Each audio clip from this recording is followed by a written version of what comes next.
Disclaimer, I do not have all the answers, nor do I claim to have all the answers. Do not treat what I say as gospel, and do not use it to talk down to aspiring writers. I'm just summarizing other people's ideas. Please check the description below for more information. And now, on with the video.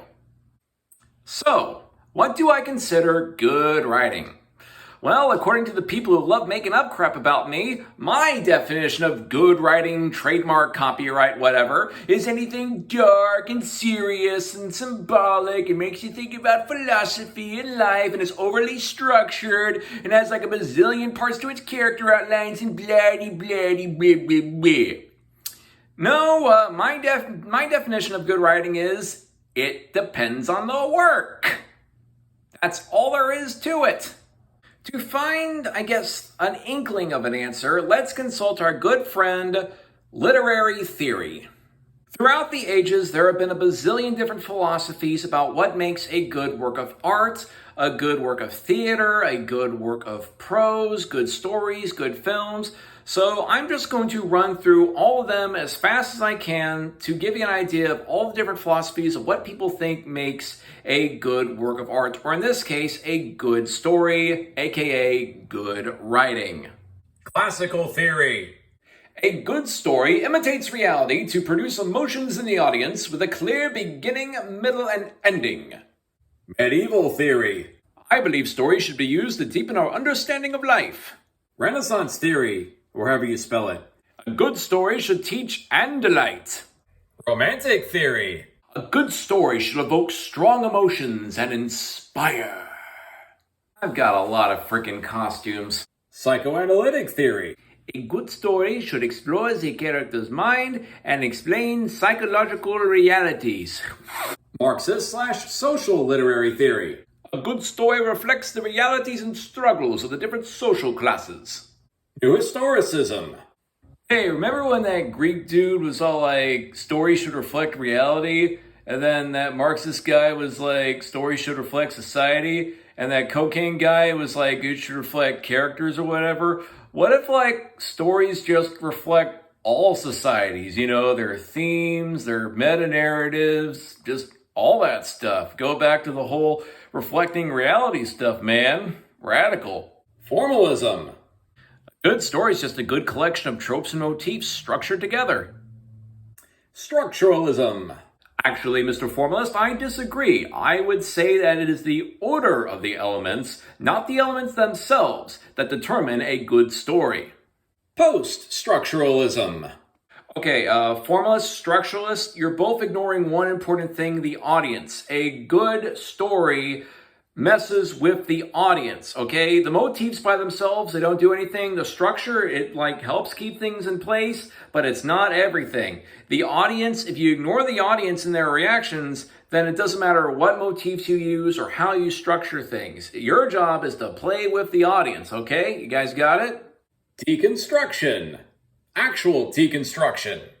Man, all these structuralists with their binary oppositions of good and evil, I think a good story plays with those binary oppositions. You know, show like the hero doing some villainous stuff and the villain doing some like good stuff. That's what a good story does. It plays with people's expectations of binary oppositions. Modernism. A good story should use complex ideas to reflect realities. Postmodernism.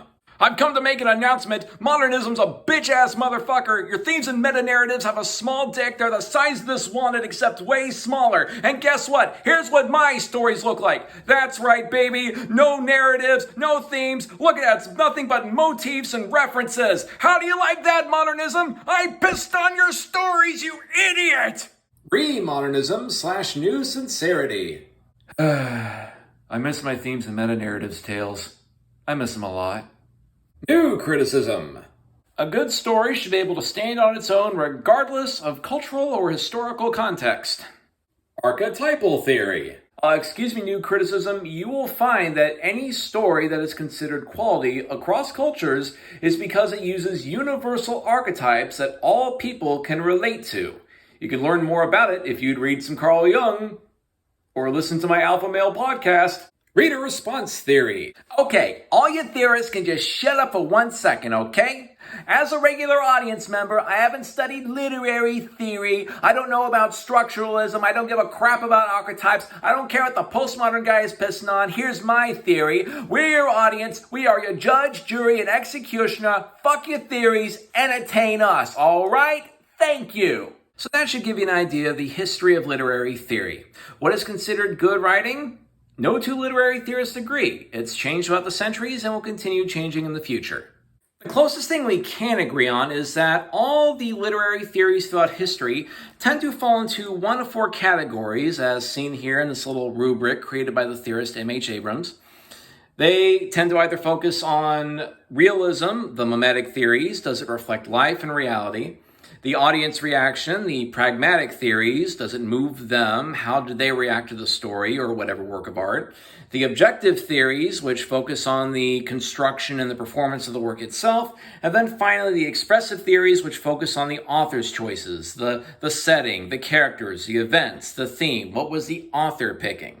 So as you can see here, whether you are a critic or a writer, there is no single way to judge any work. You can focus on its realism, you can focus on its construction, the audience reaction, or the choices the author made. There's no single way to judge, and there's no single way to write. All that comes down to you. So I hope this little literary theory history lesson takes a sledgehammer to this idea that I think there's only one way to write, or have a very specific idea of what is good writing. But if that's not enough, then I will continue taking a sledgehammer to this idea in future videos as we dive deeper into narrative theory, narratology, and all that other good stuff. So in the meantime, if you folks have any questions about really anything, just ask in the comments below. In the meantime, I'll see you next time, and good luck in all your writing endeavors.